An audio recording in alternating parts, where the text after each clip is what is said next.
सत्संग जी, प्रेम से कहना धन्यकार जी। कैसे हो संतों महापुरुषों? सदगुरु की कृपा से सभी कुशल मंगल होंगे, अच्छे होंगे। गुरु की कृपा है सभी संतों के ऊपर। आज सदगुरु माता जी प्यार बरसा रहे हैं। इसकी ठंडी छाँव में बैठ के जीवन का आनंद ले रहे हैं। हर संत इस सतगुरु की छत्र छाया में जीवन का आनंद उठा रहे हैं। कहते भी हैं, जो सुख साधु संग में सो बैकुंठ न होए।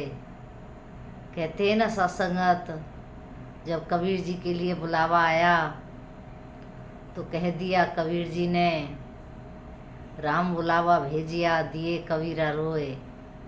जो सुख साधु संग में सो बैकुंठ न होए। संतन के साथ जो सुख मिलता है वो बैकुंठ में भी नहीं मिलता। तो संतों महापुरुषों, ये जीवन मिला है हमें इसी कर्म के लिए मिला है कि संतों के साथ बैठ के इसकी बंदगी करना, इसकी स्तुति करना, परमात्मा का यश गान करना, सद्गुरु का शुक्राना करना, ये सासंगत भक्ति के अंग हैं। जो भी संत ऐसे कर्म अपने जीवन में करता है, जो भी व्यक्ति, वो संसार के सुख प्राप्त करता है। कहते हैं एक घर बनाते हैं, घर में बहुत सारी सेवाएं होती हैं। दीवारें लगाते हैं, पिलर खड़े करते हैं। जब बन के खड़ा हो जाता है उसके बाद में उसमें प्लास्टर करते हैं। कहीं बिजली फिटिंग होती है, कहीं फिर खिड़की जंगले चढ़ते हैं, तब वो घर बन के तैयार होता है।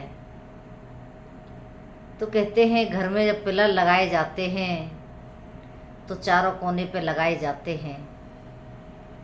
कहीं एक कोने पे पिलर ना हो तो वहाँ से कमज़ोर मकान रह जाता है। इसी प्रकार से भक्ति के भी 3 पिलर हैं, सेवा, सुमरन, सत्संग। हमने इनको बराबर करते रहना है।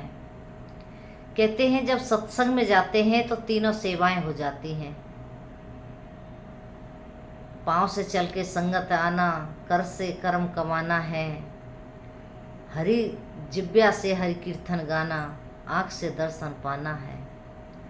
कहते हैं जब सत्संग में जाते हैं तो शरीर से चल के जाते हैं, मन से बैठ के सत्संग सुनते हैं और धन से नमस्कार करते हैं।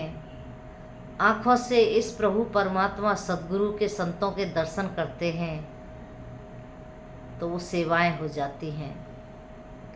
अब कोई व्यक्ति कहे कि बिना सत्संग के ये सब प्राप्त हो जाए, तो ये हो नहीं सकता।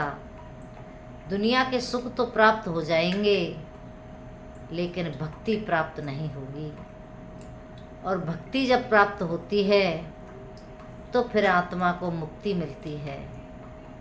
हमारी आत्मा 84 लाख योनियां भोग करके आई, पता नहीं क्या क्या बनी। ये गधा, घोड़ा, कुत्ता, भैंस, गाय, बकरी, अनेकों इसने रूप धारण किए और तब जाके कहीं इसको फिर परमात्मा ने कृपा की तो ये मनुष्य का जीवन मिला। अति कृपा भगवान ने कीनी, दीनी सुंदर काया है। पर ये समझ अमानत रब की, सारा माल पर आया है। कि परमात्मा ने मनुष्य का जन्म दिया और इस संसार में भेजा, लेकिन ये अमानत पर आई है। कहते हैं एक किराए का घर होता है, उसका किराया देना होता है। जब मकान मालिक मकान देता है तो कुछ शर्तें रखता है। कहता है मेरे मकान में कहीं तोड़ फोड़ मत करना, कोई इसमें इसको खराब नहीं करना, जैसा मैं दे रहा हूँ वैसा ही मुझे देना, टाइम पे मेरा किराया भरते रहना। तो जब हम टाइम पे किराया भरते रहते हैं तो मकान मालिक उस मकान में हमको रहने देता है। जब किराया नहीं भरते तो खाली करवा लेता है। इसी प्रकार से ये मनुष्य का जीवन है। ये आत्मा को रहने के लिए मनुष्य का जन्म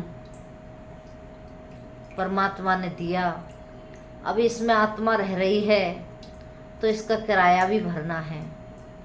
और किराया किसको कहते हैं कि भक्ति करना, इस परमात्मा की याद करना, इसका शुक्राना करना ही किराया है। जब हम भक्ति करते रहते हैं, सत्संग करते रहते हैं, इस परमात्मा का शुक्राना करते रहते हैं, तो फिर हमारे शरीर रूपी मकान का किराया भरता रहता है। और फिर कहते हैं इसमें कोई दाग नहीं लगाना, खराब नहीं करना, क्योंकि हमने किसी बुराई से निंदा, नफरत, बैर, विरोध की बुराइयां इसमें नहीं भरनी है। इसलिए इसको प्यार, करुणा, दया से संभाल के रखना है, तो ही हमारा जीवन सफल हो पाएगा। तो कृपा करो संतों, महापुरुषों, ये सद्गुरु ने हमारे ऊपर कृपा की कि जो आज हमें ये मनुष्य का जन्म दिया और फिर ये भक्ति दी। कहते भी हैं मोकू का ढूंढे बंदे, मैं तो तेरे पास में, कि मैं तो तेरे पास में हूँ, तेरे करीब हूँ, तू कहाँ ढूंढता है। ना मंदिर में, ना मस्जिद में, ना कावा कैलाश में, मोकू का ढूंढे बंदे, मैं तो तेरे पास में, कि मैं तो तेरे पास हूँ, तेरे करीब हूँ, कहाँ मुझे ढूंढता है। अगर ढूंढना है तो किसी महात्मा को ढूंढो, किसी संत को ढूंढो, किसी सतगुरु को ढूंढो, जिससे कि तुम्हारी आत्मा का रिश्ता इस परमात्मा से जोड़ दे। और ये कर्म हमको इसी जीवन में करना है। अगला जन्म पता नहीं किसका मिलेगा, कौन सी योनि मिलेगी, परमात्मा कहाँ हमको डालेगा। इसलिए कहते हैं इसी जन्म में इस परमात्मा की प्राप्ति करनी है। कहते हैं मनुष्य जन्म एक ही वरिया, गोविंद मिलन की ये तेरी बार। कहते हैं एक ही बार ये मनुष्य का जन्म मिलता है और गोविंद से मिलने का यही समय है। अगर इस समय को हमने वृथा ही खो दिया तो फिर बात बनने वाली नहीं है। इसलिए हमने समय रहते हुए इस परमात्मा को जान के भक्ति करनी है, इसको अंग संग देखना है और हमेशा इसके भाड़े में रहना है। जैसा जैसा आदेश सद्गुरु करते हैं वैसे वैसे हमने अपने जीवन को ढालना है। तो संसार में इंसान जीवन जी रहा है, लगता है कि अनेकों इंसान हैं, लेकिन बिना ज्ञान के चलता फिरता मुर्दा है। कहते हैं बिना ज्ञान के, बिना परमात्मा की भक्ति किए वो चलता फिरता एक मुर्दा इंसान है। अगर जिंदे रहना है तो इस परमात्मा को जानना पड़ेगा। इसको जान करके ही हम जिंदे रह सकते हैं। कहते भी हैं सत्संगत, अमर परमात्मा के साथ जुड़ जाते हैं तो अमर हो जाते हैं। और कहीं मिथ्या के साथ जुड़े होते हैं तो मिथ्या तो हम जानते ही हैं कि एक न एक दिन मिटने वाला होता है, कि एक ब्रह्म दूजी नास्ति। कहते हैं दूजा तो मिटने वाला है, एक ब्रह्म ही है जो ये परम पार ब्रह्म, ये सदा सदा के लिए रहने वाला है। तो हमने इसके भाड़े में रह कर के भक्ति करनी है, इसको जान के भक्ति करनी है। कहते हैं जिसकी पूजा जिसकी भक्ति उसका ज्ञान जरूरी है। कहे हरदेव बिना जानकारी के बिना बात नहीं बनने वाली। तो सत्संगत हरदेव महाराज कहते थे कि इसकी हम पूजा करते हैं, जिसकी हम भक्ति करते हैं, उसका ज्ञान जरूरी है, इसको ज़रूर हमको जानना चाहिए। तो सत्संगत हमने इस प्रभु परमात्मा की भक्ति अपने जीवन में लेनी है। जिन्होंने देख लिया है, जिन्होंने जान लिया है, मुबारक खाई मुबारक।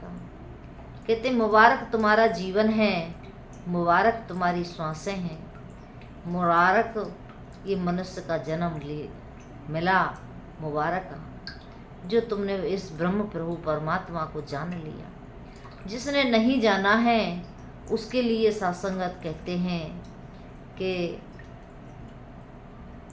आए राम भजन को ओटन लगे कपास, कि राम भजन को संसार में आए और कपास ओटने लगे। क्योंकि ये दुनिया की जितनी भी चीज़ें हैं ये कपास की तरह हैं, ये हमारे किसी काम के नहीं हैं। अगर काम किसी ने आना है तो इस ब्रह्म ने आना है, सद्गुरु ने आना है। जब मनुष्य संसार छोड़ के जाता है तो अकेला जाता है, उसके साथ तो उसके कर्म जाते हैं, और जब कर्म अच्छे होते हैं तो फिर उसको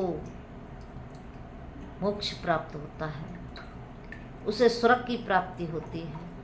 कहते स्वर्ग में भी जाकर के फिर नरक में आना पड़ता है, लेकिन अगर सदा सदा के लिए सुखी होना है तो फिर हमने राम की शरण लेनी पड़ेगी। जो सुख चाहे सदा तो शरण राम की ले, कि राम सद्गुरु की शरण में जाना पड़ेगा। सद्गुरु ही हमको सदा सदा के लिए सुखी कर सकते हैं, सुख दे सकते हैं, क्योंकि ये प्रभु परमात्मा अमर है। इस परमात्मा को सद्गुरु देते हैं। हरि व्यापक सवरक्त समाना, प्रेम से प्रकट हुए में जाना, कि जब हम प्रेम से भक्ति इसकी करते हैं तो ये हमारे जीवन में प्रकट रहता है। लेकिन फिर महात्मा कहते हैं गुरु दिखावे गुरु मनावे, गुरु ही प्यार सिखाता है, कि प्यार भी हमको सद्गुरु ही सिखाते हैं। बिना गुरु के ये हमारे जीवन में प्रेम आ नहीं सकता। तो कृपा करो संतों महापुरुषों, हमने इस सद्गुरु के चरणों में रह करके इस परमात्मा की बंदगी करनी है। दासी तो वीडियो के माध्यम से ही सद्गुरु का शुक्राना कर लेती है, आप जी के चरणों में अरदास कर लेती है कि बड़ी कृपा है आपकी, कि आपने हमको ऐसा ज्ञान दिया, ऐसी साथ संगत माँ दी जिसमें बैठ कर के हम आनंद प्राप्त करते हैं। तो कृपा करो, हमने अपने जीवन को सुंदर बनाना है, हर कर्म से सुंदर बनाना है। लोग तो तुम्हारे ऊपर ताने कसेंगे और कहने से कभी न चूकेंगे, कभी नहीं चूकते। उनको थोड़ा सा मौका मिलना चाहिए बोलने के लिए, वो बिना सोचे समझे बोल देते हैं जो भी बोलना चाहते हैं, लेकिन उसका मतलब उनको पता नहीं है कि हम क्या कह रहे हैं, ये बात कहाँ लगेगी, वो बस कहे चले जाते हैं। लेकिन संत होते हैं बहुत सोच समझ के बोलते हैं, बहुत कहते भी हैं कि मन के अंदर तोल फिर बाहर बोल, कि मन के अंदर पहले बात को तोलना है और तब बाहर बोलना है। तो ये तो संतों की पहचान होती है। संत ही होते हैं जो कि अपने मन के अंदर बात को तोल के तब बाहर बोलते हैं। तो कृपा करो संतों महापुरुषों कि हम भी अपने जीवन में ऐसा ही अपना जीवन को बनाएं। पहले बात को सोचें, समझें, तोलें और फिर बोलें, कहीं किसी को मेरी कोई बात बुरी ना लग जाए। तो कृपा करो संतों महापुरुषों कि हम सेवा सुमिरन सत्संग हमेशा करते रहें और सद्गुरु माता जी के चरणों में जुड़े रहें। कहते हैं पानी भरे पनहारियाँ, रंग बिरंग घड़े, भरिया उसका जानिए जिसकी तोड़ चढ़े, कि जिसकी तोड़ सद्गुरु के चरणों में निभ जाती है वही अमर हो जाते हैं, वो अपने जीवन का कल्याण कर जाते हैं। तो हमने सद्गुरु के चरणों में जुड़ के सेवा सुमिरन सत्संग हमेशा करते रहना है, कभी भी सद्गुरु से दूर नहीं होना है, कभी भी इस ब्रह्म प्रभु परमात्मा से दूर नहीं होना है, कभी सत्संग से दूर नहीं होना है, अपने जीवन को जोड़े रखना है। तो चाहे सब कहते भी हैं, चाहे विचारों के द्वारा, चाहे भजनों के द्वारा, चाहे कविता के द्वारा, जैसे भी मौका मिल जाता है संत सद्गुरु से आशीर्वाद ले लेते हैं। जहाँ भी जिस भी रूप में इनको सुनने को मौका मिल जाता है सुन लेते हैं और अपने जीवन को कल्याण कर लेते हैं। तो इन्हीं शब्दों से दासी आपसे क्षमा चाहती है। प्रेम से कहना, धन्यकार जी।